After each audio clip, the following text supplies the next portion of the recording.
Okay, we're starting. Okay, hi, good afternoon, and welcome to the Cybersecurity webinar organized by the Singapore Indian Chamber of Commerce and Industry. Today, we have an amazing group of panelists and our very own board director of SICI, Mr. Murali Krishnan Rangan, CEO of PrintLab Private Limited, to open and moderate the session. A well-known personality in the media, business, and the community, Mr. Murali Krishnan Rangan is a highly astute business leader who saw huge potential in modernizing the traditional printing industry. Mr. Murali Krishnan started his career in the print industry as a one-man show in 2007. Fast forward to now, F&N Times Publishing has partnered with PrintLab, thereby making PrintLab a part of Southeast Asia's largest conglomerates. PrintLab has been growing at an astonishing pace to become Singapore's first and largest print agency and a futuristic integrated print solution provider in a traditional and graying industry, occupying over 40,000 square feet and employing over 160 staff.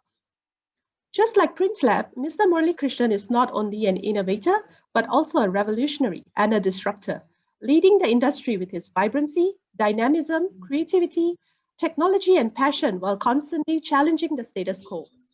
Under Mr. Murali Krishnan's overlook, PrintLab is aggressively expanding in the region and has won many awards, including Marketing Interactive, Inc. Awards, and Spark Awards, spanning over the past few years. He gives speeches to aspiring bright business minds from local schools and organizations, mentors and invests in their ideas if they resonate with him. Mr. Murali Krishnan is currently a board director at SICI as well as board director at the SME Center. He is also a spiritual person who actively partakes in charitable and social causes. With that, I would now like to invite Mr. Murali Krishnan to open today's webinar. Mr. Murali Krishnan, please. Hello, good afternoon, everyone. Hope everyone has had a lunch, and good afternoon to our very esteemed panelists as well. Let me just do a very quick intro about this particular webinar, and then I'd like to then hand over the floors to the moderators, to the speakers. Hello, everyone. Welcome to Why Cyber Wellness is a Critical Aspect of Workplace Wellbeing, a webinar organized by Singapore Indian Chamber of Commerce and Industry on cybersecurity. In our emerging digital society, businesses and consumers are more reliant than ever on information systems. As such, the importance of cybersecurity continues to grow each day with the emergence of a new wave of cyber-physical systems that make up the Internet of Things, including wearables, smart devices for the home, autonomous vehicles, and unmanned aerial systems known as drones. Against this backdrop of accelerated digital transformation, it is increasingly clear that both the public and private sectors are failing to keep pace with cybersecurity threats. The failure of our approach thus far is evident in our news headlines. Within the past year, numerous businesses around the world have fallen victim to both state and non-state hackers, including well-known companies such as Target, Sony, and HSBC, resulting in millions of records about consumers being exposed. I'm sure you remember the huge breach of personal data and locally as well within SingHealth a while back. A total of 1.5 million SingHealth patients' non-medical personal data was stolen, while 160,000 of those had their dispensed medicines record taken to according to MCI and MOH. Such leaks leave us exposed and can cripple our system. Singapore has been set to address this and will introduce digital defense as the sixth pillar in its national defense framework for total defense. By estimate, the cybersecurity market in Singapore was at slightly less than $500 million USD in 2017 and is expected to grow to reach around US $889 million in 2022. Singapore is indeed given cybersecurity a huge priority, and it is important for us to be aware of the need for and function of cybersecurity here today. Without further ado, I would like to introduce you to our first speaker, Mr. James. He has 13 years of IT experience in public sector.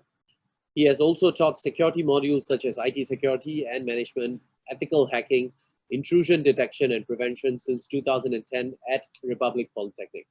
He is extremely passionate about IT security and is a certified information system security professional since 2002 and is an appointed member of the Infocomm Media Development Authority (IMDA) expert panel at the IT Security and Cloud Computing since 2017. We are very happy to have him today, and he will be sharing with us on the importance of protecting organizations from ransomware, office backups, password protection, and phishing attacks. Mr. James, the floor is yours. Thank you, Mr. Murai Krishnan. Share my screen. Okay, can you guys see? Right.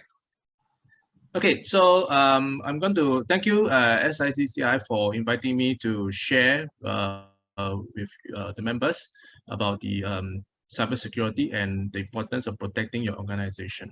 Okay. So, okay, so like what the moderator has mentioned, currently I'm the program chair for the Diploma in Infocomm Security Management. Okay, so I joined RP in 2010 after spending about 13 years in doing IT security and infrastructure across various government agencies for 13 years. Okay, including places like the Prime Minister Office, Ministry of Environment, so on and so forth. Right. So I'm a certified information system security professional since 2002, and also a member of the AISP, Association of Infocomm Security Professionals Singapore.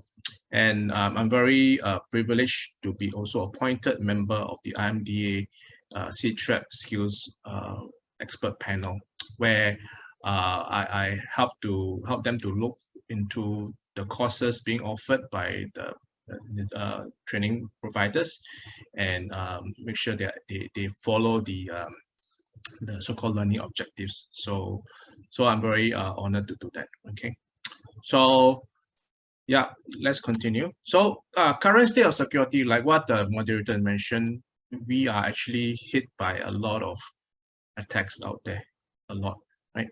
So let's look at the current state.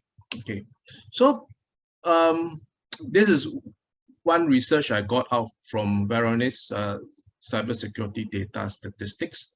So 95% of the cyber breaches are actually caused by human error.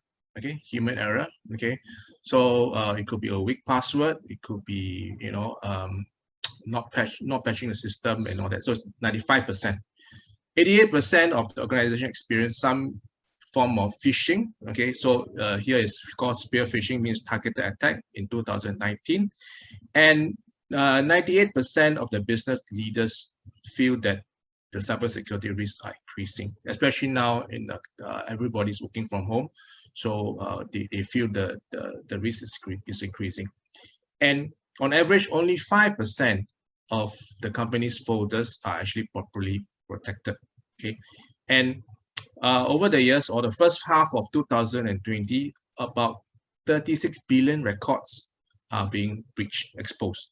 Okay, and Verizon actually also did a study, and it says that 86% of breaches were financially motivated, means they ask for money, and only 10% motivated by espionage. Okay, so what they're going for is actually your money. Okay, which later we'll go through about things like ransomware attacks. Okay, so estimated 300 million passwords were used by humans and machines worldwide. Okay, so later I'm going to share with you a bit on how you actually can protect the password. So password is actually your first line of defense against the attackers. So you have to make that very safe. And 94% of the malware, okay, is delivered via email. So email is actually a so-called very critical in for the attackers to send out the malware to the victims, okay, through email. So 94% of malware is delivered by email. And of course, in the news lately, okay, there are 33% of average ransomware payment rose to about $111,000, okay, in 2020. Okay, so These are some example, right, of ransomware attack. So couple of, well, actually only weeks, a major oil pipeline, you read it in the news, the east coast of USA, it was so-called, there was a major ransomware attack, okay, affecting the operation of the Colonial Pipeline. Okay, so the eastern part of the US crippled. Okay, no oil was going into the eastern part of USA. Okay, why? Because of a ransomware attack. Okay, then a few weeks later, the ransomware attack actually hacked into JBS, which is the largest meat producer supplier in the world. And for these two cases, right, ransom was actually paid, right? For Colonial Pipeline, the pipeline operator paid, I think, was $5 million. For JBS was $11 million was paid to the attackers. Okay, a couple of months ago, SolarWinds. So this is a very big hack. That credentials were information was stolen. Okay, because of this SolarWinds attack. And also about few months ago, Microsoft Exchange was hacked. Okay, so 30,000 US organizations actually were affected. Okay, so potentially being hacked. Okay, email accounts and possibly data within the email. Okay, and this is the latest. Okay, Kaseya ransomware again. The asking price for this ransomware is $70 million. Not too sure whether the company's pay up, but hit about 1,500 firms in around the world. Okay, through this Kaseya ransomware. And all these are ransomware attack, and the main motivation of these attacks are actually money. Okay, so they want your money. Okay. Okay. So this is, you can see the mark increase, right, since 2016 and all the way to last year. So there was a total value received by ransomware. Okay, it has increased by a lot. Okay, so this report was actually extracted from this company called Chain Analyst. This is the company that actually look into the cryptocurrency, because now ransomware, they don't go through so-called cash, okay, or even bank transfer, because it's traceable. So what they do in order to hide their identity, they actually go through Bitcoin. Okay, so they actually need to pay up the ransom through Bitcoin. Okay. Just last week, CSA, Cybersecurity Agency of Singapore, launched the Cybersecurity Landscape 2020. Okay, so you can see basically over 43% of the overall crime in Singapore is actually by cybercrime. Okay, and ransomware, all right, 89 ransomware reported to CSA. Reported case, not counting those not reported. And this actually significant, is 154% rise over from last year, or year before, 2019. So phishing, also a lot of so-called phishing attacks out there. So, so the government is very, worried about this ransomware attack. Okay, anybody can be held ransom, and then you cannot recover your data. Okay, so that is in Singapore. So I'm just going to share with the participants some very basic. Okay, it may seem very trivial, but it's important, right? So some simple steps. How can you protect yourself against all these attacks? Okay, so very simple strategy. Okay, simple steps. All right. So the first step you need to do for all organizations, you need to identify what are your key digital assets. Where are your PCs, your laptops, your servers, and where are your data, right? So after you identify, you need to protect them. Okay, then from there you actually need to safeguard your credential, your access credentials. Then need to maintain your backup and test. Okay, not only maintain your backup, but also need to test the recovery of backup. And of course, very important, training and awareness of staff, right? Okay, let's look at in detail. Okay, so this is a very busy slide, but I'll just run through briefly. So for identifying key digital assets and protecting your assets, so basically you need to do a stock take an inventory of all your digital assets. Okay, your data, your servers, your software, your hardware, your services. Keep track of them. Okay, do a data inventory. Okay, years ago when I was managing security for the organization, we do that almost every year. Okay, do a asset update of all your digital assets, and then you need to classify them. Data, especially, need to do some data classification, right?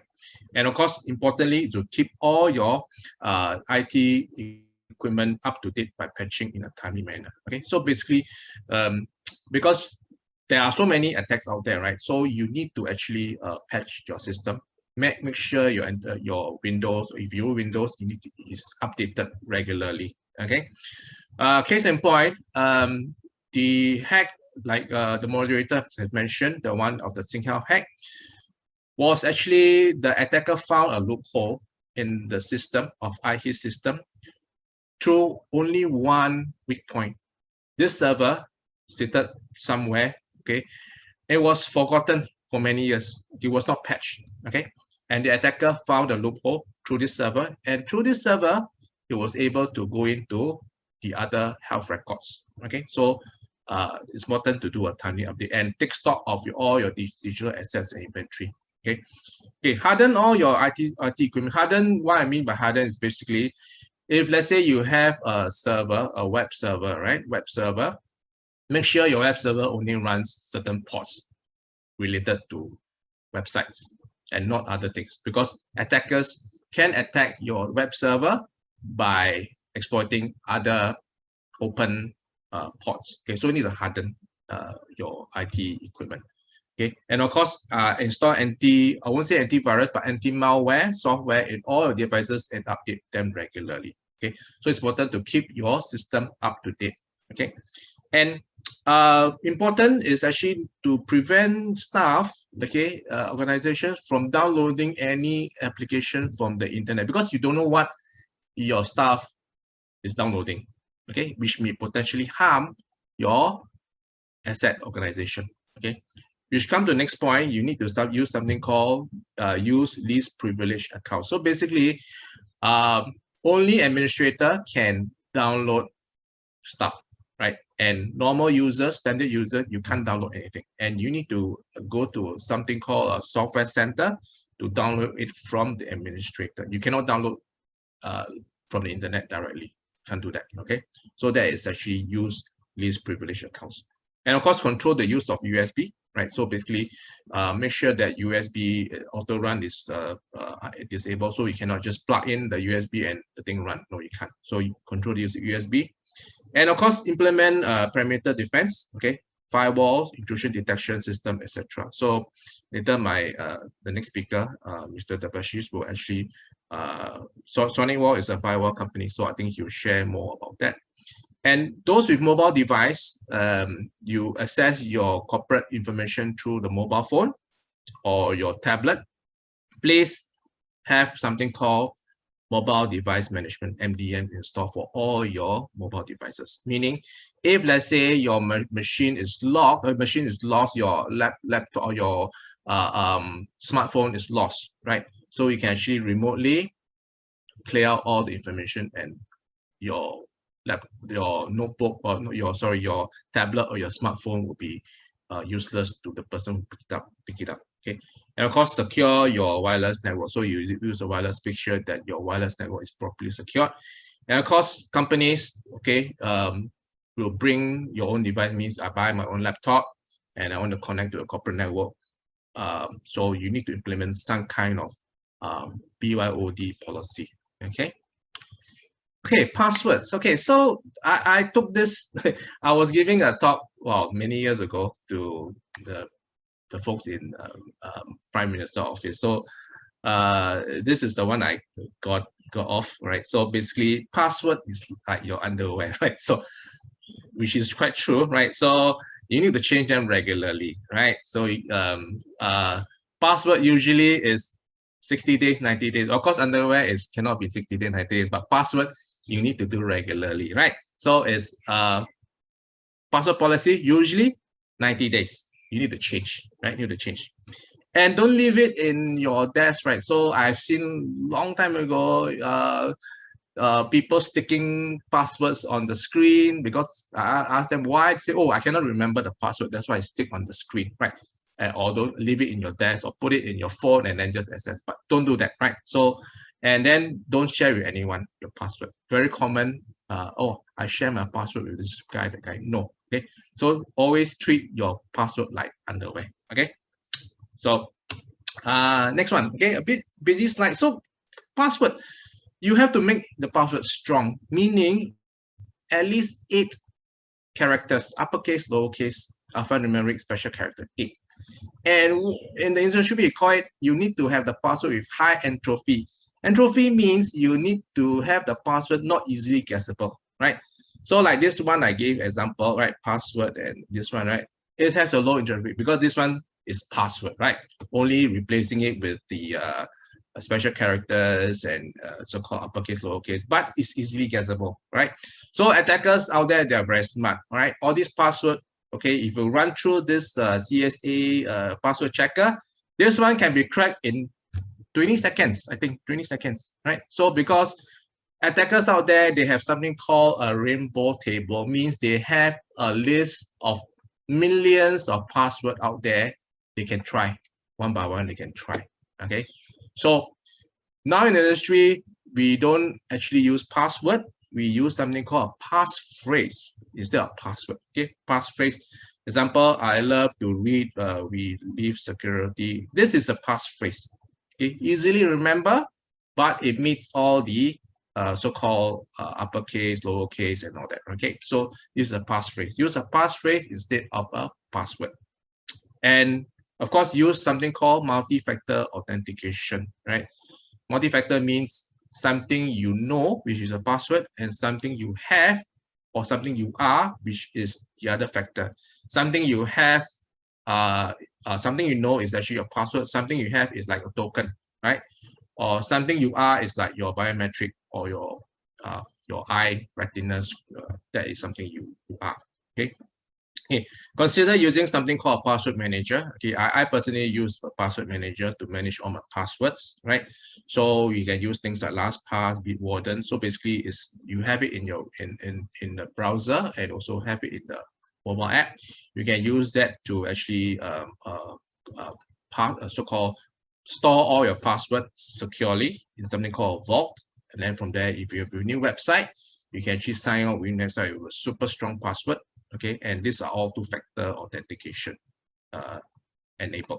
Okay, so of course you need to develop and implement an enterprise password policy. Okay, and of course those are keen. You can actually check this website. You can just go in and plug in your password, and then you see how strong is a password. Okay. Okay, next one is backup. Okay, because of ransomware, right? Ransomware, this I'll consider quite old school, right? So you need to back up and test your recovery. So this has been going on, this 3-2-1 rule for backup has been going on for many years, right? So they say, industries to say, you need to create 3 copies of your data, 1 primary and 2 backup, right? And store your backup copies in at least 2 types of storage media, okay?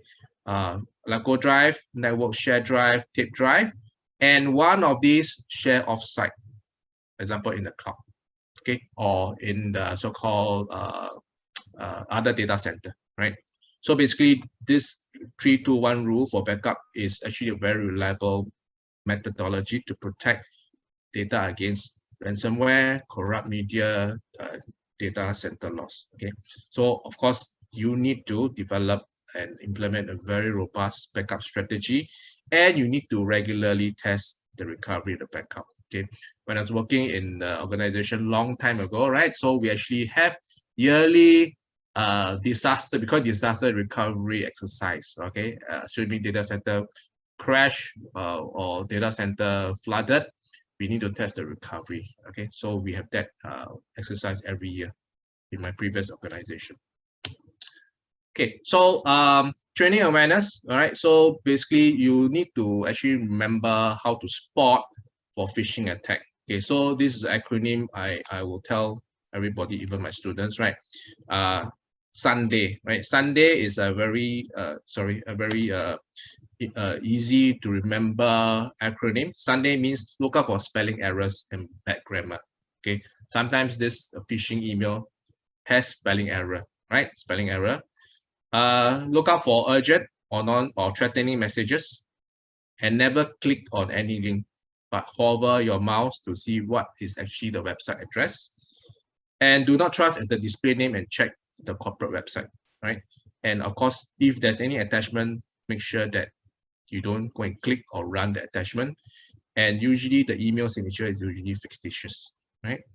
So some example, okay, I got from the past. So basically look at this Outlook, right? So we can see the Outlook. Right? So basically, you can click here. Basically, it's actually this is a phishing attack, okay? So basically you can see Amazon, right? So basically you can see here the address is not Amazon, something else. And then you can see some strange, if you hover around, you can see it redirects to something else. Okay, so that is actually a clear-cut sign. It's a phishing email. Okay, all right. So spoof, right? Can see Amazon with double N spelling, right? So this is a phishing attack, spoof email, right? Spoof email, and of course, how to check, right? So whether you want to see whether is it DPS or not, right? So you can actually go in and check the certificate, right? Show certificate. Say, oh, issued by DBS, issued to DBS. So, yeah, this is truly for DBS, okay? So the worst thing is they even don't have a certificate, right? So this is how you check for phishing email. So email, website, or you better make sure that you go and check all the links and make sure you follow the Sunday method, right? Sunday means spelling errors, urgent, never click, do not trust, attachment, make sure that it could be malicious, and email could be suspicious or fictitious. Okay, so the last part, okay, basically you need to actually have periodic IT security awareness training, face-to-face online. So let's say you have new staff on board, make sure one of the first task briefing you give to the staff is actually security awareness training, right? And you need to understand the organization's IT security policy. And this is not something new, but this is something we see organizations doing nowadays, right? RP, we do that. We do periodic phishing simulation exercise. Means somebody will send out an email, phishing email, looks very real, super real, right? Maybe from my CRO, from my director and all that, right? So they will trick you to see whether you click onto the link or not, right? So it's a phishing email. So once you click on the link, they say, okay, oh, you click to a security awareness. Say, okay, you click to a malicious link. Please follow this steps because you never follow this so-called the Sunday methodology. So you have been tricked, you have been fished, right? So I know of some companies that actually do such simulation exercise. And of course, PDPA is important. So staff awareness of PDPA, right? The Personal Data Protection Act. Okay. So in RP, if you're interested in more of our courses, you can actually go in, right? RP, ACE, Home. So this is our Academy for Continuous Education. You can actually go in and look for the cybersecurity courses that we do conduct, or even other courses that you are keen in, and you can actually sign up. Okay, so maybe I'll leave the question to the end. So back to you. Thanks a lot, Mr. James. That was a very insightful and informative presentation. Yes, you're right. Let's do the Q&A towards the end. Next, let me have the privilege of introducing our next speaker. We have Mr. Debasish Mukherjee, who is the VP of Regional Sales, APAC at SonicWall, where he is responsible for driving sales and growth in the region. He has more than 20 years of combined experience in the security IT industry, working in India and Middle East in various roles. He also has extensive experience in channel sales, data center solution, and IT infrastructure solutions across verticals. Today, for this webinar, he will be sharing with us real-world insights from APAC's Cyber Threat Report 2021, which will highlight trends and methods cyber attackers are shifting from. He will also touch on what some ways are to enhance cybersecurity and the effects on global markets. Mr. Debasish, the floor is yours. Thank you so much, Mr. Murali. Let me share my slide.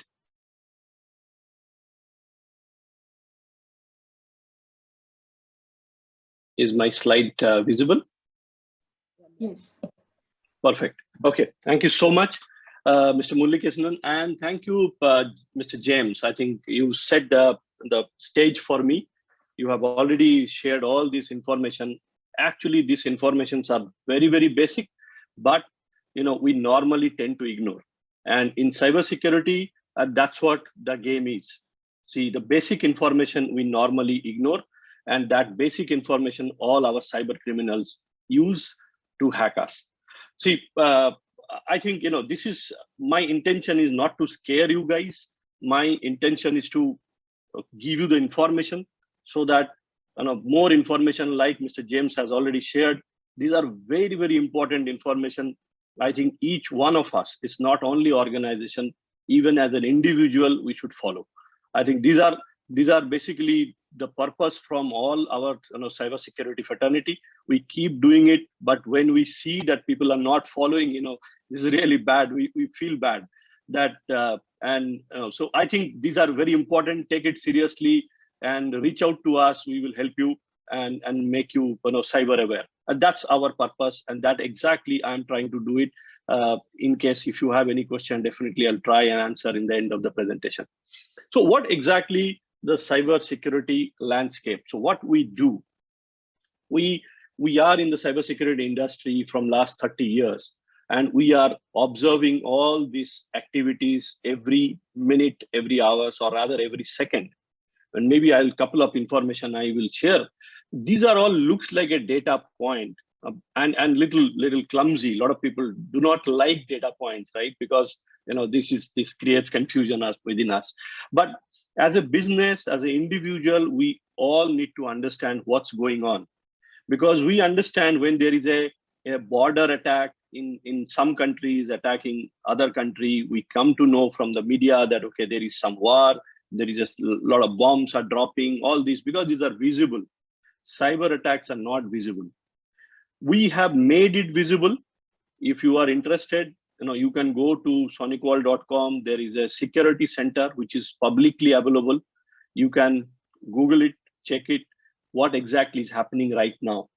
Right. So we are trying to do whatever best possible from our side to make all of you aware. And that's basically the purpose of sharing this information. It is not to make you scared. Right. That's basically, again, I'm repeating, our objective is not to make you fearful. I want to make you fearless. But you need to be informative that, okay, this information, what all the available today, probably your organizations or your home is safe because you are lucky. That much I can tell you. It is not that probably you have protected or whatever reason you are protected because you are lucky. So we should not live on a luck, right? So we should actually protect ourselves by informing ourselves that, okay, what are the things happening in the world and how we can protect ourselves, our home, our office, everything, right? Everything is a data, and now we are living in a digital world. And so that's what is the purpose. So if you see my screen, you will see these are the global report, and these are the entire year's report. So what we do is we publish this report yearly, then we publish quarterly, half yearly, the updates. So for example, this is entire 2020 report for the entire year, which we have published in 21 January. Again, we are going to publish the mid-year update end of this month. What exactly is this report? This report says that malware attacks dropped. This report says encrypted threats attacks increased. Intrusion attack increased, cryptojacking increased, ransomware increased, IoT attack increased. Everything is increasing rather than maybe the malware, which is a good news, right? But what exactly is happening in our region? So this is the global data. So what is, if I show you, it is almost a similar trend. When I'm talking about Asia, if you see my slide, the down that arrows, these are all the Asian data. If global is reduced by 43%, Asia is also in the same trend, 57%. Encrypted threats, globally, they have increased 4%, where Asia has increased 151%. So now you may ask, what exactly is these encrypted threats? For a layman or for a basic, those are non-security people, I could only tell you that just go to google.com, you will see everything is HTTPS. Now, you will not see any website which is HTTP. So what is HTTPS? S means it's basically encrypted. It's a security layered. So when we are talking about our communication, whatever we are communicating, even today, I'm talking to you, all this communication which is passing, these are all encrypted. And we have created, the industry has created this encryption to protect all of us. But cyber criminals are also using this encrypted way or encrypted channel to hack us, right? So it is encrypted threats are increasing. So we initially thought that, okay, now if we encrypt our channel or our communication, no one will read. But see, this is the fight between a good and bad, right? We are trying as an industry, we are trying to enhance our technologies, and the same side, those guys are also enhancing their weapons so that they can fight against us. So that's a fight between these two teams, which is constantly happening. And the purpose is we are trying to protect our IPs, our informations, our data, but they are trying to steal because this is a big industry. And I'll talk about that in my coming slide. How big is this industry? This is no more a fun. There is a total industry has set up and people are making huge, huge, huge money. And that's the reason we are trying to protect all of you, and we are trying to educate all of you that what's going on. Intrusion attempts. So again, 20% globally increased. Maybe Asia is slightly less. We have probably seen a lesser. So there is no trend, right? There is, if you ask me why Asia is a drop, global is increased, maybe we can analyze and we can give you certain data, but there is no pattern because cyber criminals do not follow any process, any policies. They just try and make money. Whatever way they want to just reach one of us or all of us to make money. That's basically the purpose. What is happening in cryptojacking? Cryptojacking globally increased, whereas in Asia it's decreased, which is good. But again, if you see and analyze the 2019, Asia has actually, we have seen more attacks on Asia. In 2020, we have reduced. So that means, so this is again, what the pattern or our experience is showing, that there is no pattern, but they can, anytime they can come back. Maybe this year they can come back because we are hoping that, okay, nothing is happening and no one is eyeing on this. So let's say, okay, we'll ignore this piece, but they can come back, right? Maybe we will come back to you in July report that what's going on. Ransomware attack. Globally, it is 62% increased. Asia is the now hottest spot. 455% increase in ransomware. And especially, what we have seen is Malaysia. The maximum number of attack is happening in Malaysia. So Malaysia is in the top 10 countries globally. So that 10th rank is Malaysia. So you can well imagine, here some maybe correlation we can draw, because a lot of digitization is happening within Asian countries. That's point number one. Point number two, probably we are not protecting ourselves properly. Maybe in the developed countries like in your US or European countries, they have done the digitization little ahead of time. So probably they are now more equipped than us, right? So that could be the reason. So this is one thing which we need to protect, all of us, that how we can protect from ransomware, because no one would like to pay money to cyber criminals, right? Rather, we should invest this money in our development and many other ways we can do it. And the last but not least is IoT attacks. IoT attack is increasing everywhere. Globally, if you see 66%, whereas Asia is slightly below, is 18%. Again, this is, I can create some correlation for all of you because we have started adopting IoTs, right, in globally. So more IoT adoptions are in other countries like in Europe or Americas. In Asian, maybe a couple of countries have started adopting, like maybe Singapore, India, or not every country started adopting IoTs. What is IoTs? In home, of course, in corporate, a lot of organizations are adopting IoTs. In pharma, we are using IoTs. In smart cities, we are using IoTs. But even at home, we have started using IoTs, our smart devices. Right? We are using Alexas, we are using Google Home, we are using smart TVs, we are using smart refrigerators, everything is smart.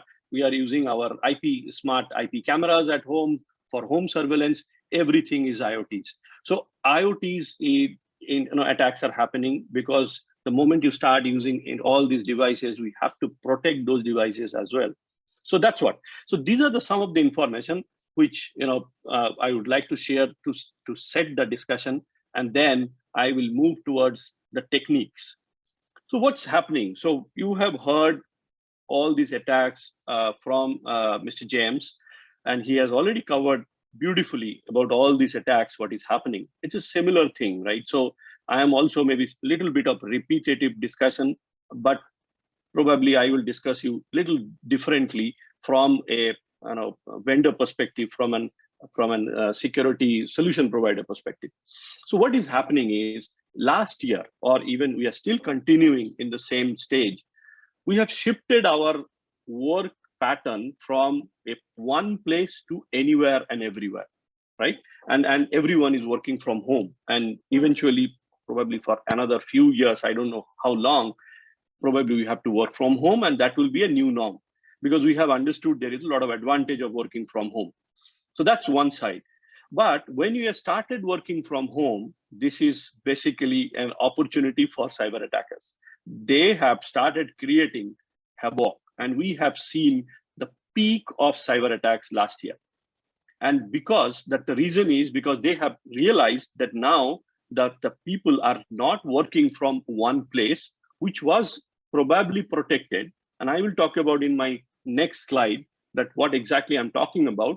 Now people are working from home, which is not protected. Your home, you are probably not protected. You are just using one Wi-Fi router and your laptop or your desktop or any device to connect your organization. So you are not protected at all. So that is an opportunity so that they can attack you, and through your device, they can reach out to that corporate network, and then they can create a bigger attack, which can actually eventually they can ask for money. That's the purpose, right?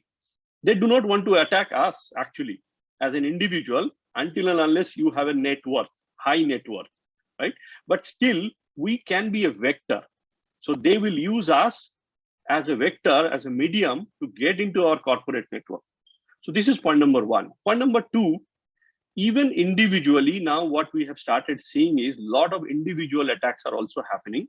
Because we are working from home, even our personal data, our personal, everyone is using the internet banking from home. So even that information is important for them.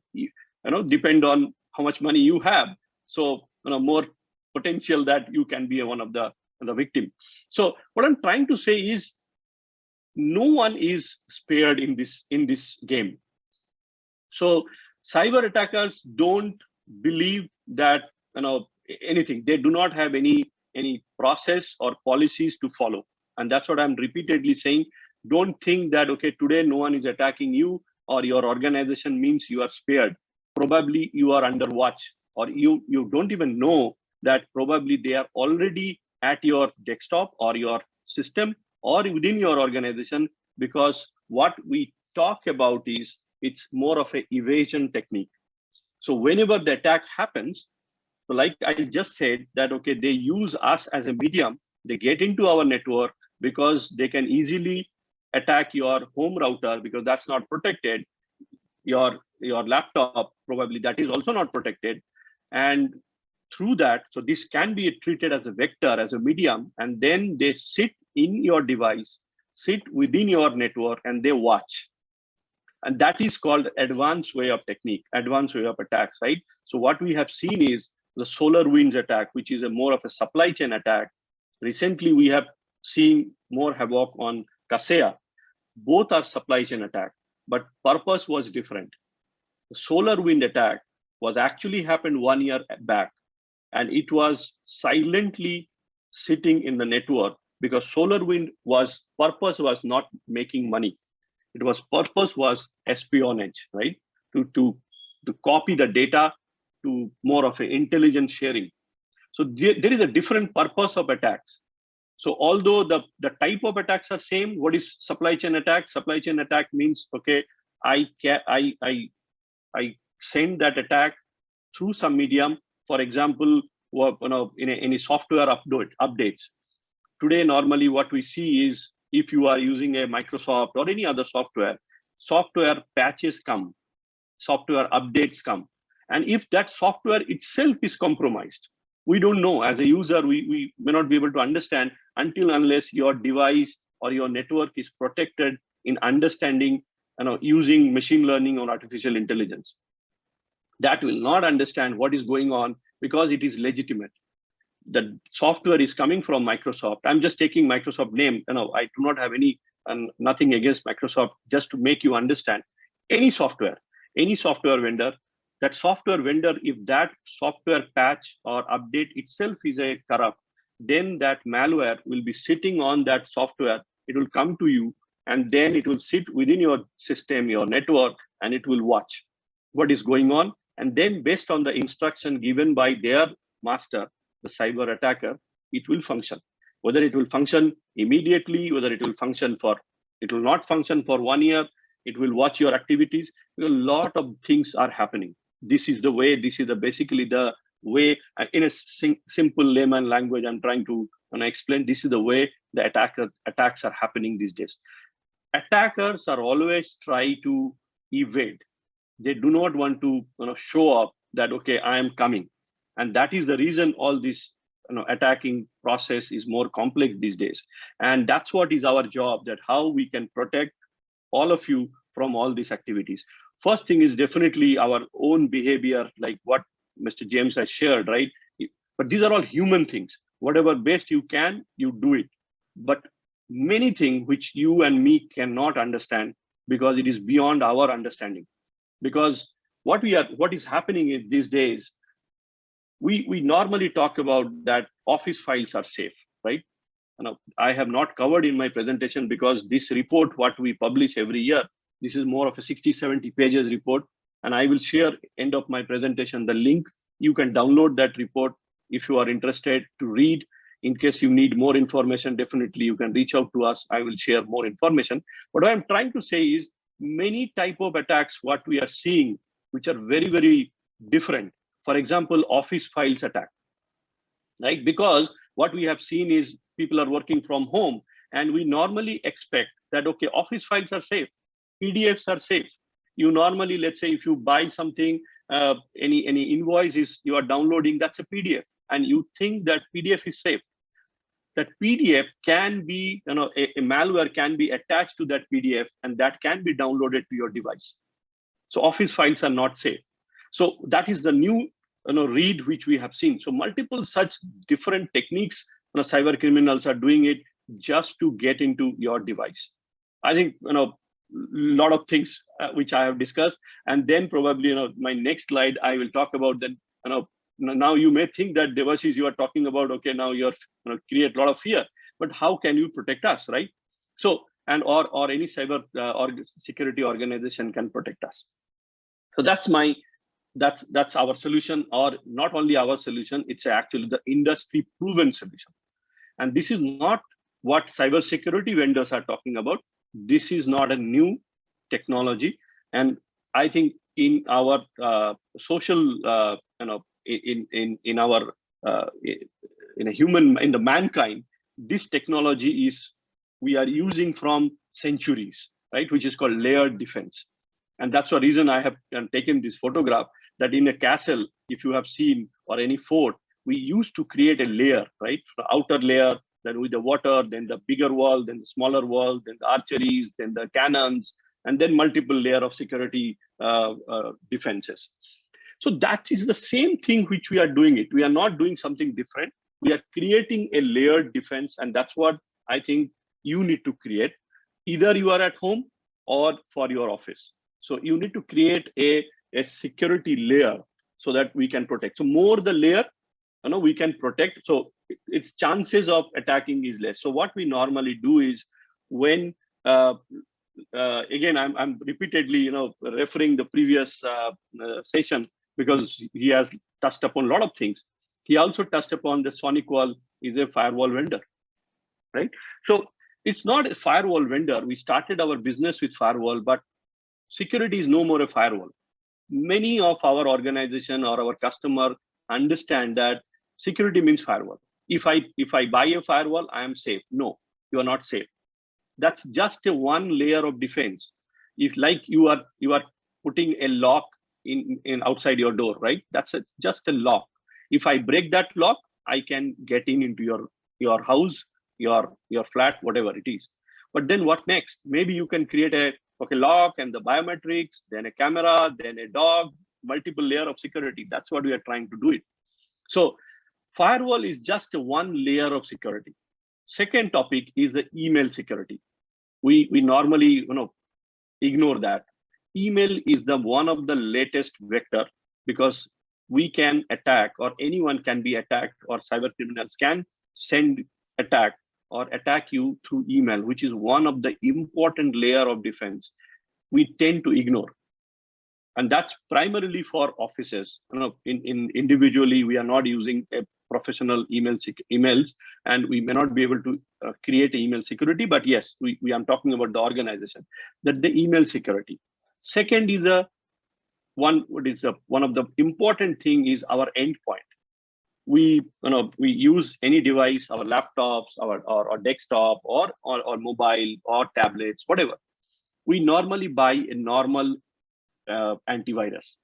Normal antivirus cannot protect you. Those days are gone.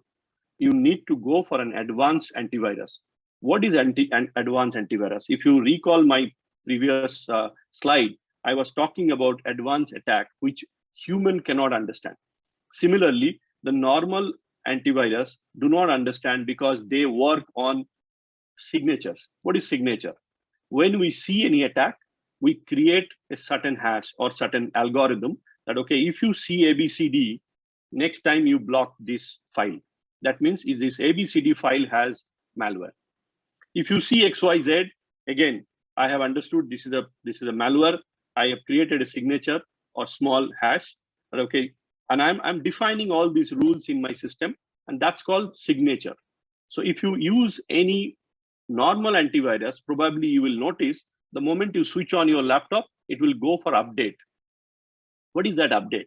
Update means it is downloading those signature, whatever has developed by the vendor yesterday. So last 24 hours, record downloaded so that it can just match, okay, the formulas. Okay, if it is there, I will stop. If it is not there, I will not stop. But advanced attacks are now what is happening right now. We are talking about zero-day attacks. We are talking about unknown attack, which no one has seen. And that attack can come to you, which probably as a human, I will not be able to understand. Neither your antivirus will be able to understand. So what exactly? So that is the reason is what we call is the machine learning and artificial intelligence. That antivirus, which we are talking about, is next generation antivirus, which does not require actually an internet connection, but it can check the behavior of the file.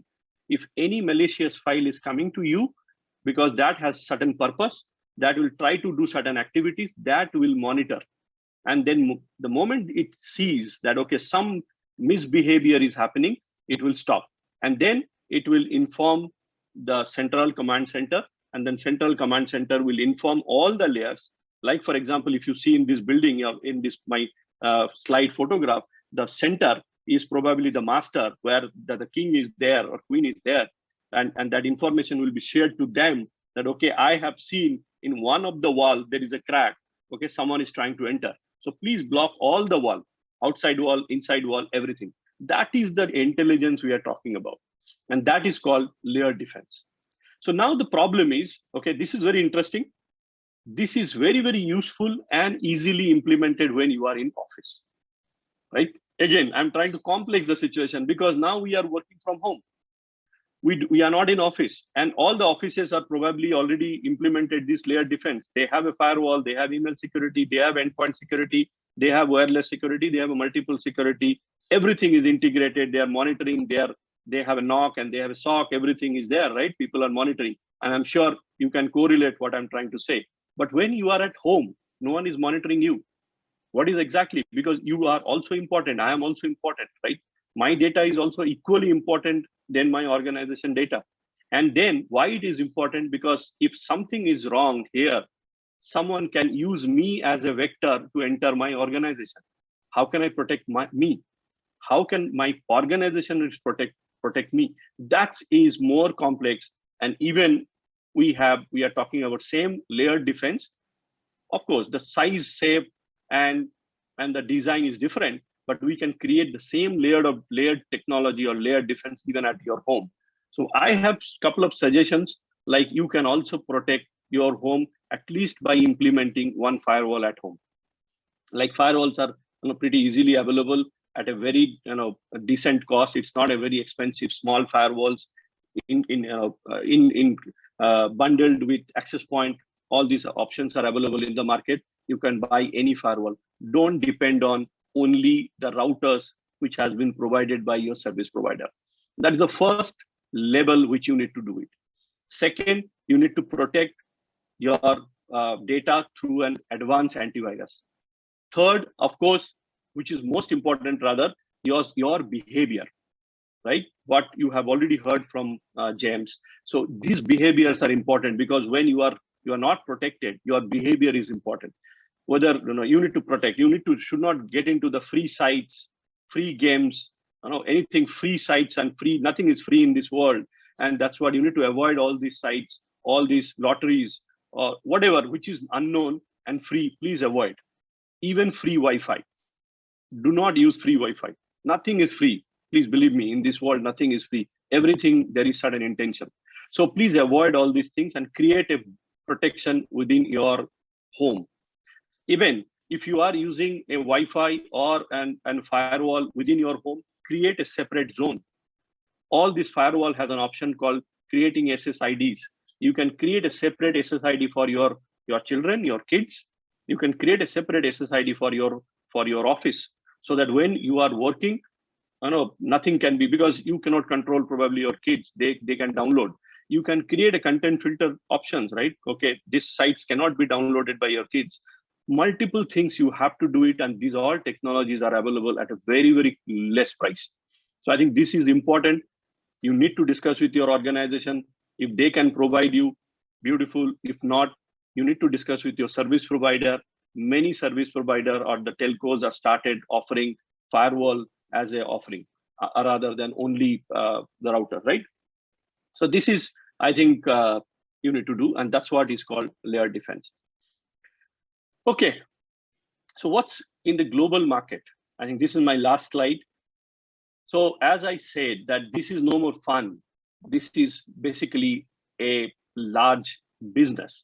If I talk about today's cyber crime market, it's equivalent to a third largest economy, maybe after US and China. That big is that market. That means there is a lot of people are entering to, as a profession, to make money. And that is our fight, that how we can protect, and we need to protect ourselves, our organizations, right? So this is so serious. By 2025, it's projected $10.5 trillion USD. That's the market size. So this is increasing at a 3x of potential. This is a huge, big market, and a lot of people are investing their energy to make money out of us. Every second, somewhere or other, someone from our entire community, someone is paying $190,000 per second. So you can imagine how much money we are paying to cyber criminals. My only request to all my customer, my well-wishers, that please, instead of paying this money to cyber criminals, rather invest in technology and protect yourself. Because when you pay this money to cyber criminals, you are encouraging them and growing this market. So rather, you invest in technology. We are here to support you. All academics, all cyber security vendors, each one of us are trying to protect you, right? So our job is to protect you. Please reach out to us. We can help you. That's the message. That's the last this is a message. Actually, it's one said, one of us said that cyber crime is the #1 problem in the mankind. Sorry, and the cyber attacks bigger threat to humanity than the nuclear weapon. And that serious is this. I think we need to take it seriously, and we are always here to protect all of you. This is actually my last slide, just to give you the glimpse how we get those information. We have more than 1.1 million, rather recently it's 1.13 million sensor across the world, and we get all these attacks 24/7, and we analyze this data, and then only we are protecting, right? So what we are doing is we are using artificial intelligence, machine learning, and with all our 30 years of data, we are analyzing and creating that understanding that what's going on. Because before attack, we get those intelligence and we create the signatures and protect all our customers. So that's a 24/7 activities which we are doing it, help us to protect all of you. That's it from my side. If you are interested to know more, you can download the SonicWall Cyber Threat Report. This is available at sonicwall.com. I also encourage all of you, if you want to see what is happening, as I said in the beginning of my presentation, what exactly is happening now, which country is attacking which country. Okay, all this interesting data, you can go, you can check, which is in SonicWall Security Center. SonicWall Security Center, if you search in google.com, you will find the link. This is publicly available. You do not have to do any login or anything. You can see what's happening, right? With this, thank you so much and all the best. Thank you, Mr. Mukherjee, for that very detailed data points. So finally, last but not least, to our next esteemed speaker, we have privilege to have with us Dr. Anuradha, who has founded CyberCognizanz to spread greater awareness about the perils and promises of digital technologies outside formal academic spaces. She combines her communications and new media, political science, and cybersecurity knowledge to fuel her passion for making cyberspace a safer and happier place for everyone. Today, she will be sharing with us about what cyber wellness is and why it is critical in the next normal within the workplace. She will expand on the threats to physical, mental, and emotional well-being in the cyberspace, and highlighting cyber wellness as an integral component of cybersecurity. So Dr. Anuradha, the floor is yours. Thanks a lot. Thank you, Muralikrishnan. Thank you, Ansiki, for having me. I am in the unenviable position of speaking after the first two speakers who've really given a lot of good information. And I'm going to be speaking about something a bit different, which is about cyber wellness. And cyber wellness, as the name suggests, is related to well-being. And as the previous two speakers have mentioned, when we talk about cybersecurity or cyber safety, and in this case, cyber wellness, we're also talking about individuals plus organizations. So as the previous speaker just mentioned, with us working from home and our children learning from home, the individual, the personal and the professional are quite interlinked. And so cyber wellness is something that's critical for workplace well-being for your employees, or if you're an employee yourself, but as an individual, as a parent, as someone who has older parents, you will be that person in charge of ensuring your family's well-being as well. So very quickly about me, I focus on cyber safety. I'm a cybersecurity educator, trainer, and researcher, and I do focus on courses, e-courses as well. I've taught at university here, and my PhD is in communications and new media from NUS. So I've been in Singapore, and my focus has always been on creating awareness about the dangers of new technologies, because we are all aware that new technologies have lots of promise. They do a lot of good stuff for us, but we often fail to understand where the dangers are. And so that's where, I come in. So let's start with talking about what is well-being. So for the very basic, well-being means a state of health, happiness, prosperity, and fulfillment. So it's not just about being physically healthy, but it's also about being happy. It's about ensuring that you feel success, that you feel prosperous, that you're fulfilled in life. And so it's not just the absence of disease. And so I find that in our modern day working arena, that stress is chronic, it's constant, and that this does affect us very negatively. And with COVID-19, we found that stress levels have been skyrocketed across the world. And so clearly this is a big, this negatively impacts well-being to a great extent. So if we talk about the current context of COVID-19, there's both good and bad in the sense that, of course, COVID-19 has created unprecedented levels of stress, anxiety. People have to adjust to a whole new way of living, and that does cause a lot of, as I mentioned, stress. But there's also a positive spin-off where focus on health and well-being has increased across the board, both amongst companies and also amongst individuals, because there is this realization that without prioritizing health and well-being, our society cannot really function in this new normal without that focus, without that change in our attitudes towards health and wellness. So what do health and wellness, what does this all involve? So there's different aspects. I'm going to go through this really quickly, but I want to cover this aspect of wellness so that you understand how it ties into cyber wellness later. So when we're talking about what has COVID-19 done, first of all, it's made us really understand the importance of basic health and hygiene, right? Washing our hands, sanitizing our hands wherever we go, social distancing. So that's really, front and center of our consciousness right now. And then you have the focus on physical health, which is more and more people are understanding that in order to fight off this virus, we have to be healthier, we have to build our immunity. And that comes from exercise, from good food, from taking vitamin supplements, from, doing a whole gamut of things that make us feel good and feel stronger.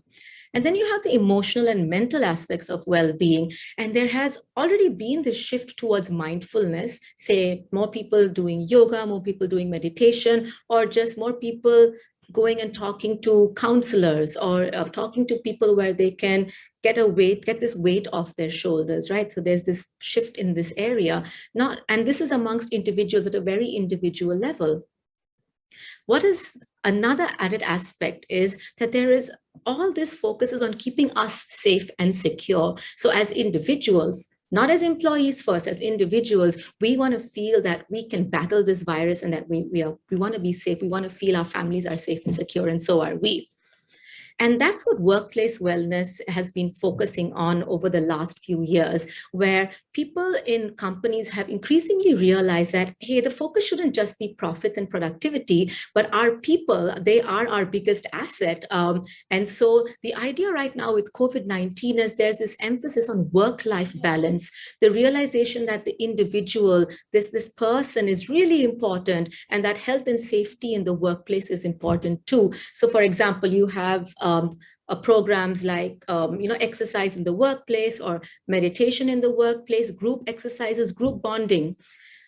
And when you now translate it to the shift to work from home, you have a whole bunch of new issues that emerge. And I think because this is also new, companies haven't yet adequately thought about how to inculcate or incorporate cyber wellness into their workplace wellness. And I think cyber wellness is really critical at this juncture. And why is that? Let's first see what cyber wellness is to begin with. So first of all, if we take the concepts of health, happiness, prosperity, and fulfillment, we add the cyber element. So as people use the internet, they need to feel a sense of fulfillment, happiness, prosperity, etc. Now, what does cyber wellness then comprise, right? If I want to break it down and make it really simple, then there's 5 things that we can focus on. Behaviors, how people behave and communicate online, how people use and manage their devices. The second aspect, the first 2 aspects have also been talked about by our previous 2 speakers as well. Then there's the awareness of the benefits and limitations of the internet. So that's what I was talking about earlier, which is we need to start developing the knowledge about where the dangers lie and what the dangers are. So that brings us to safety and security of our devices, but also of ourselves as individuals. You also have ethics, what is right and what is wrong in cyberspace. And I'm not really getting into that right now, but cyber ethics is a huge aspect of how, as human beings, we want to use the internet for good purposes, to empower ourselves and to empower others. That's one element of do not harm that ethics talks about. And so we can see that that new technology has the propensity, like any other technology before it, to do harm or to do good. And that depends on us as users and what we want to do with this knowledge. So if I'm talking about cyber wellness, I can talk about two key concepts that we can keep in mind to simplify it for the audience. So we have cybersecurity, which is what the previous two speakers have talked about in great detail, which is the safety of devices and safety of information. Now, if we add another element called cyber safety, which is generally the emphasis on people, which is, the user, the end user.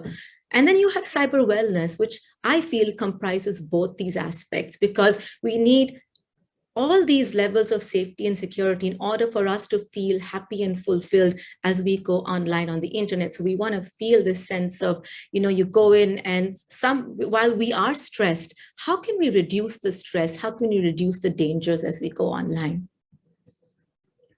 So if we do the analogy between wellness and cyber wellness, we see that what two common aspects, awareness is key. And this is the same with cybersecurity as well, right? That we can only make change in our attitudes and our behaviors if we are aware. And that's why I think what this webinar and what all the speakers have in common is that we really want to increase the awareness of the general public to the dangers that are ongoing here. But awareness of what, right? There's just so many dangers. The idea is, again, like Debasish said, not to scare, but to inform. So let's look at what we should be aware of. Okay, so if we go back to the physical, mental, and emotional well-being, there are several dangers to all these types of well-being on the internet. And in my own consultation sessions or my trainings or my workshops, I have participants that tell me, or clients that tell me that, oh my God, I never even thought that this danger existed, or I understand that this was happening, but I didn't understand how it was so harmful. And so I'm going to give just a simple example of each one of these so that we all understand just one example from each.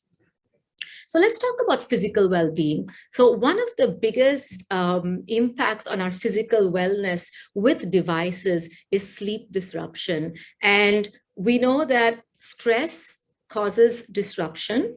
We can understand that with the pandemic, there's a lot of anxiety. And so, of course, that affects sleep as well. And unfortunately, Singaporeans don't do very well when it comes to sleep. And this problem has already been compounded by COVID-19. Well, why am I talking about it here?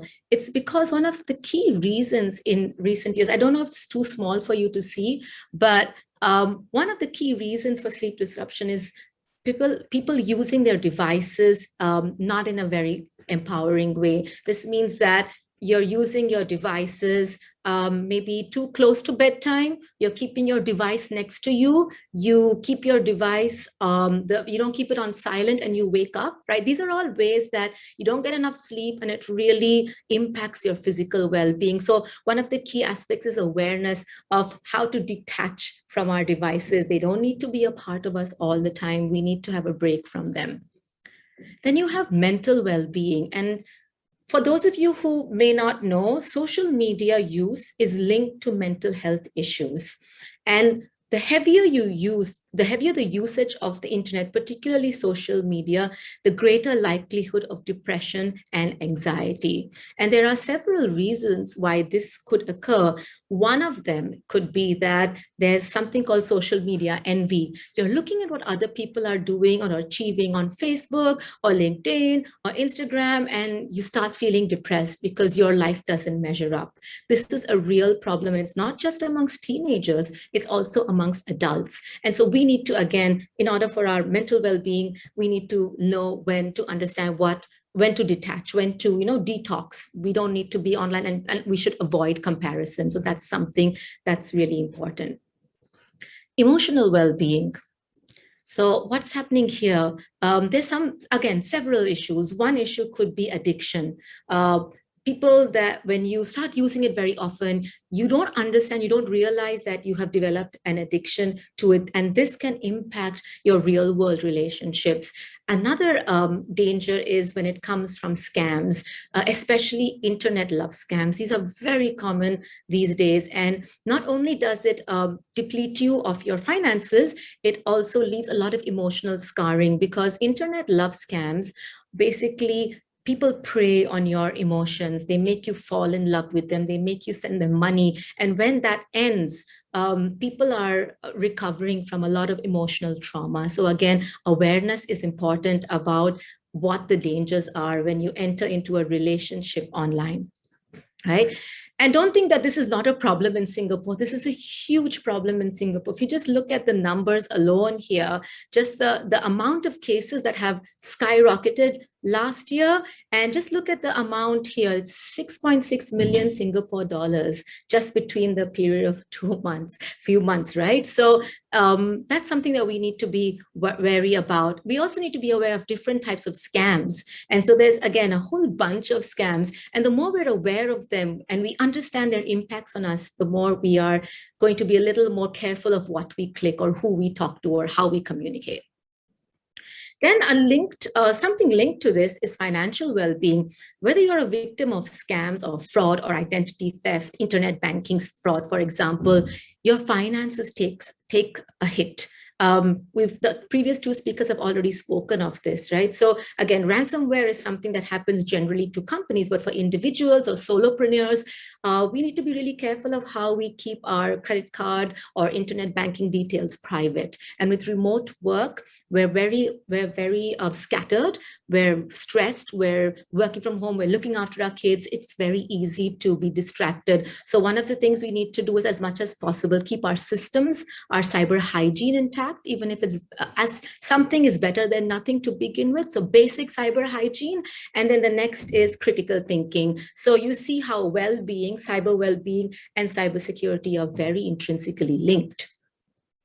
Now, the key question is, how does this impact you or your company, right? So two ways. First of all, we need to protect devices and data, absolutely. But we also need to protect ourselves and our employees, and well-being, both financial and all the other types I talked about are very important here. The alternative is very steep costs in terms of cybersecurity, but in terms of health and wellness. So let me quickly tell you what these are. So in terms of cybersecurity benefits, and I know the previous two speakers talked about this, I just want to highlight it, that us human beings, we are both the first line of defense as well as the weakest link in the cybersecurity organizational chain. So we really have a very important role to play ourselves here. I know this is a little bit dated compared to what the other speakers have said, but just to highlight in percentage, 76% of organizations highlighted in this report the enemy from within as their biggest security threat. So this could be employees that accidentally clicked on links or accidentally did something that jeopardized the organization. The other aspect is employees who did it knowingly, but there weren't enough checks and balances to have stopped them in the first place, right? So that's problematic either way. Now, how does this impact your company in terms of health and wellness? Now, you already know, for those of you who work in a company or those who understand what workplace wellness benefits are, which is happier employees and healthier employees are those that work better, that work with co-workers better, that increase productivity and engagement, and the entire workplace ecosystem is better. And this is true for cyber relationships as well. Now, this is my last portion here, and that is to think of how just very practically you can talk about cyber wellness in the workplace. If you're a solopreneur like I am, or if you are just an individual that wants to know more, these 5 aspects are really simple and important things that you can do to incorporate cyber wellness. Critical thinking is the first one. So the first is, what does it mean by critical thinking? It means to think in a way that you don't automatically assume that everything you see or read is what it is. You question, you think, you deliberate, and then you are a little critical, right? So one of them is to understand the negative impacts of cyberspace. And in one aspect is maybe understand how social media, because many companies use social media. So what ways could they be of danger to you? So that's one thing. The other is is like I said, don't believe everything that you see or read. And this is what the previous speaker said in terms, hover on the links, check the facts before you assume that something is accurate, double check, verify. The other is communication, so important. I think it's so important to understand that online is the same as offline in terms of treat others the way you wish to be treated. So this is what netiquette is about. And what I also teach in my own workshops is what good social media etiquette is about. How do you treat others and respond with empathy? I think that's very important to make cyberspace happier and nicer for everyone. Then balance. I think most people tend to forget that we shouldn't be online all the time. We have to learn when to stop, when not to see our devices, when to go out, when to reconnect with nature, when to focus on real human relationships. And I think that aspect of balance is important.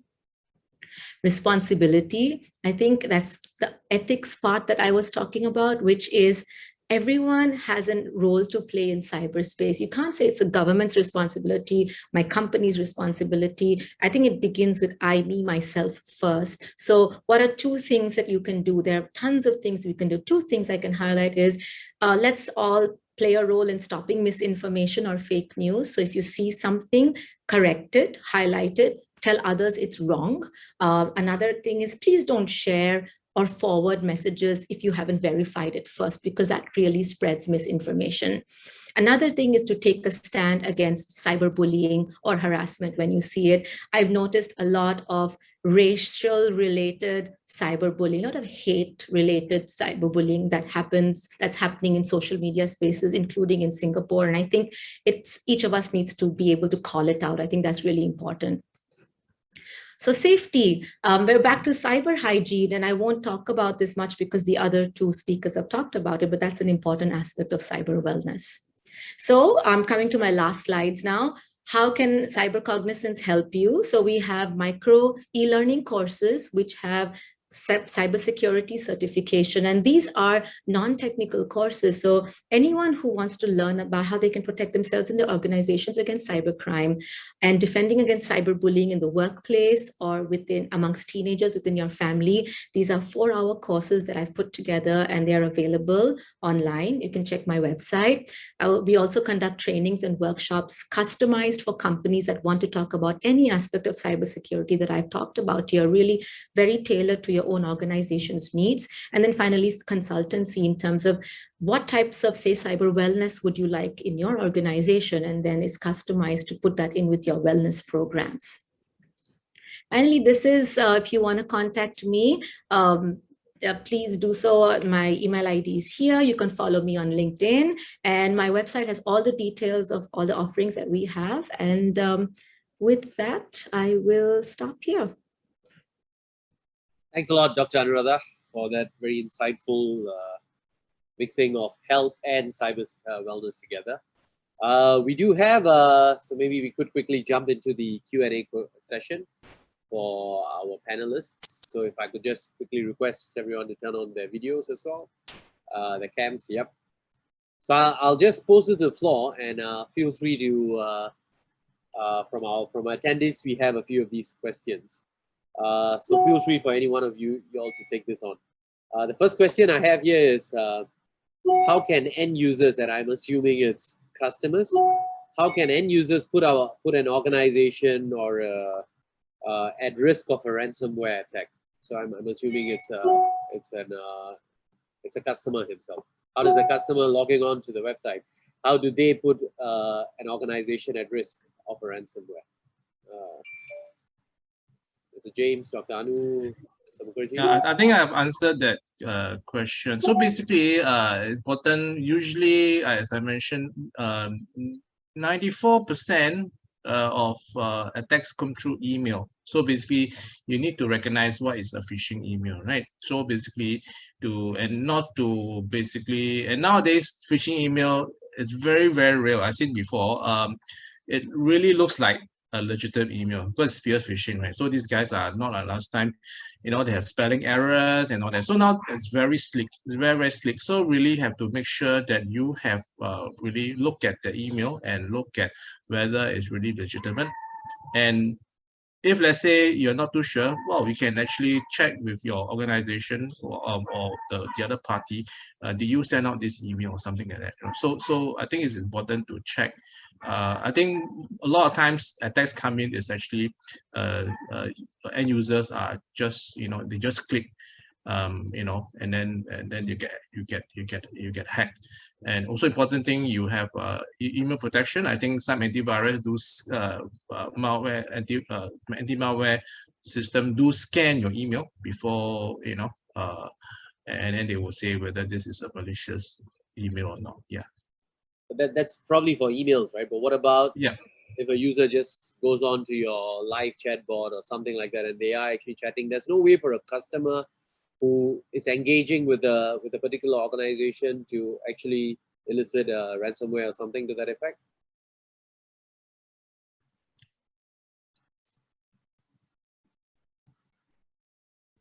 So yeah, anybody want to? Yeah, so I think, you know, I would like to add here, if you see majorly when any organization, when they see the ransomware attack, the data says majority of the attacks are actually happening through the user, not from the outside. It is basically because they are protected, their data center, the perimeter is secured. The attacks are happening from their individual or employees' devices. Because this device is going home. Now today, anyway, everyone is at home. That's a separate story. Even when we were not at home and we used to work at office, we used to bring our laptop at home. And when your laptop at home, or you are traveling, you are using, you know, multiple places, you are using public Wi-Fi, probably your kids are using your laptop to copy something, they're using their USB drives, multiple ways we don't even think, but those can be a point of attack which we are not even aware, but those malwares are entered into your laptop when you are back home or back office, either physically. Now today we are not physical, but we are still connecting to our office network. This malware will travel from my device to the corporate network, and that is the way attacks are generating. And that's what I said, that, you know, we are just a vector. The cyber criminals are using us as a weak point because they know that this is the weakest point. Okay. So we need to be careful. All right, hope it answers the attendees' question. I do have another one. Seems a bit subjective, but I'll post it anyway. In the event of a ransomware attack, should the organization or user pay the ransom or not pay the ransom? Absolutely not. You should not pay money, because if you are paying money, because a lot of organizations, they want to hide. First, as a sensible citizen, you need to report that attack. Because I know a lot of organizations, they don't want to do it because of their reputation, but you should report this attack to your, whatever the agencies are. Every country has a separate agency. Second, you should not accept that I will not pay, because if you pay, you are encouraging them for further attack. You are funding them for next attack, right? You should not pay, because there is no guarantee that even if you pay, you will get your data back. No, you will never get your data back. I'm also fully in agreement of that. I think it just starts off a snowball of cycle where they continuously can go after you. I do have two more queries here, and one of them is, I think this is specifically with regards to OneDrive and Microsoft. So this user is asking if we work directly with a very encrypted or protected cloud drive, like OneDrive or the iCloud devices or so, that means we keep all the documents only in OneDrive. Is our data still vulnerable from cyber attacks? If we do not have anything in our local drives and everything is in these kind of encrypted, secured cloud drives? So this is, again, I think I would like to answer this. Probably Mr. James can add. So we normally have the tendency that we believe that clouds are safe. First answer is clouds are not safe. So clouds are just to give you a platform to keep your data, and you are responsible for your data. if you are using cloud, you need to protect. There is a lot of tools available to protect your cloud data, whether it's in OneDrive or any shared drive. Cloud service providers are not responsible for security of your data. I think this is most misconception available across. It's not only individual, even organization believe that, if my data is in cloud, I'm 100% safe, and it's a cloud service provider's responsibility to protect me. Absolutely not. Please read that your agreement copy. Nowhere it is mentioned that your data, they are giving you guarantee to protect your data. They're just giving you guarantee to give you an uptime of your data. Your data is always available 24/7, 365 days. That's it. Security is in your hand. You have to protect your data. Yep, absolutely. Mr. James, you wanted to add anything on this? Yeah, so I think well, I use OneDrive, I use Dropbox and all those, right? So basically, yeah, I agree with Mr. Mukherjee. Yeah, security, you are responsible for own security. So basically, you need to basically have also, instead of using the cloud, also maybe have some offline backup, maybe to your thumb drive, to your, to your flash drive, or to your, SSD, in order to, in case things happen, you can still have some form of backup to so-called restore back, So of course the cloud wise, let's say if things happen, let's say because I know OneDrive and Dropbox, they have a local copy on your machine. So that is because if you think everything go through the cloud, it's going to be very slow, right? So they do have a feature that, you can have it in your local drive. So in case anything happens to a local drive, right, you can still restore from the backup in the cloud or through your SSD if things happen. But again, I would like to also agree with Mr. Mukherjee. Yeah, security is in your own hands. You are responsible for your security of your data. The cloud provider can do some form of protection, monitoring, and alerting, but of course, ultimately, you are responsible for the security of your data. Yeah. Cool. And we do have one question, and I probably think Dr. Anu would be best placed to answer this. The question is, everything is virtual nowadays, and Zoom fatigue at this juncture seems to be a bit inevitable. So what is your suggestion to avoid it or come out of this particular fatigue? Okay, that's a great question, something that I hear so many people talking about. And I think that's an excellent question because it places the onus on companies to change, tweak the ways that they are doing things. So I think at the individual level, we can do things like my video was off when the other speakers were speaking. It's not because I wasn't listening, it's because I was walking. I was walking and doing my ergonomic friendly exercises, right? So just stuff that don't keep sitting for too long, switch off the video if you can, take breaks in between. I think it's all about, again, just like they've talked about, protecting your data is your responsibility. Protecting your health is your responsibility first.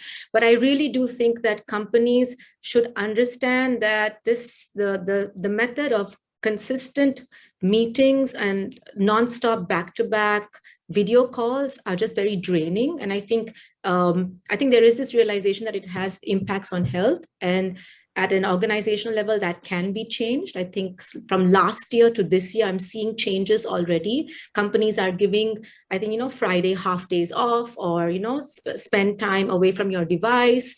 And I think as much as an individual can, I know that video is very fatiguing. So whenever you can switch off the video, please do that. I think that's one way that, simple hacks to just walk around, drink a lot of water, don't sit, keep moving. Those are some simple hacks. Well, with that, I really hope the biggest elephant in the room is I hope this pandemic ends and everybody, all of us being social animals, can get back towards meeting face-to-face as well. With that, I really would like to, on behalf of SICI, thank our esteemed panelists for their very insightful and informative sharing sessions. I'm sure the attendees would have really enjoyed listening and had a lot of information that they have shared. So with that, I'd very much like to thank them, and it was a pleasure moderating the session. And so we meet again. I look forward to meeting all of you all at another event. God bless, stay safe, and take care. See ya. Thank you. Thank you. Bye. Bye.